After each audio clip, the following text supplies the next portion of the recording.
Future perfect continuous tense चालू पूर्ण भविष्यकाळ.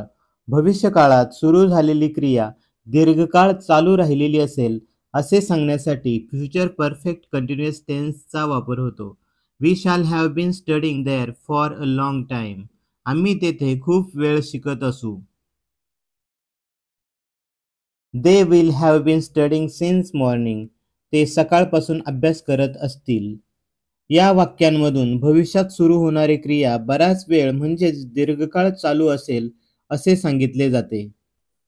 भविष्यात दीर्घकाळ सुरू राहतील अशा क्रिया सांगण्यासाठी फ्युचर परफेक्ट कंटिन्युअस टेन्सचा उपयोग केला जातो.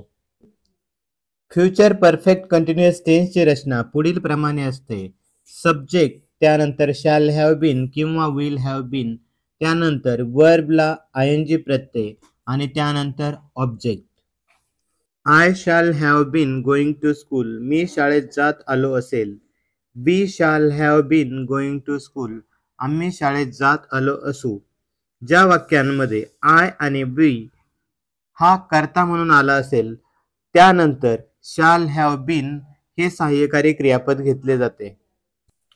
You will have been going to school. तू शाळेत जात आला असशील.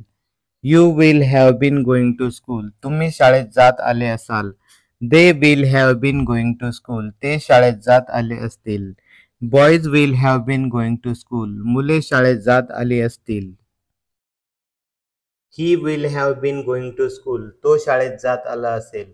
शी will have been going to school. ती शाळेत जात आली असेल. It will have been going to school. ते शाळेत जात आले असेल. Boy will have been going to school. मुलगा शाळेत जात आला असेल.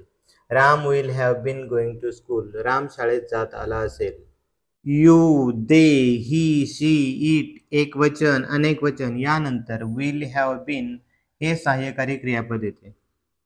भविष्यकाळात अल्पकाळासाठी चालू असणाऱ्या क्रियांसाठी फ्युचर कंटिन्युअस टेन्स वापरतात आणि दीर्घकाळ चालू असणाऱ्या क्रियांसाठी फ्युचर परफेक्ट कंटिन्युअस टेन्स वापरतात. उदाहरणार्थ, आय शॅल बी प्लेइंग. मी खेळत असेल. आणि I shall have been playing there for next 3 years. मी तेथे पुढचे 3 वर्ष खेळत असेल. या वाक्यामध्ये 3 वर्षाचा दीर्घकाळ सांगितलेला आहे म्हणून तेथे फ्युचर परफेक्ट कंटिन्युअस टेन्स वापरतात. भविष्यकाळात चालू असणाऱ्या क्रियांमध्ये कालावधी दिलेला असेल व त्या क्रिया दीर्घकाळ चालू असतील तेव्हा फ्युचर कंटिन्युअस टेन्स ऐवजी फ्युचर परफेक्ट कंटिन्युअस टेन्स वापरावा लागतो. हा काळ जास्त प्रचलित नाही व सहसा वापरला जात नाही.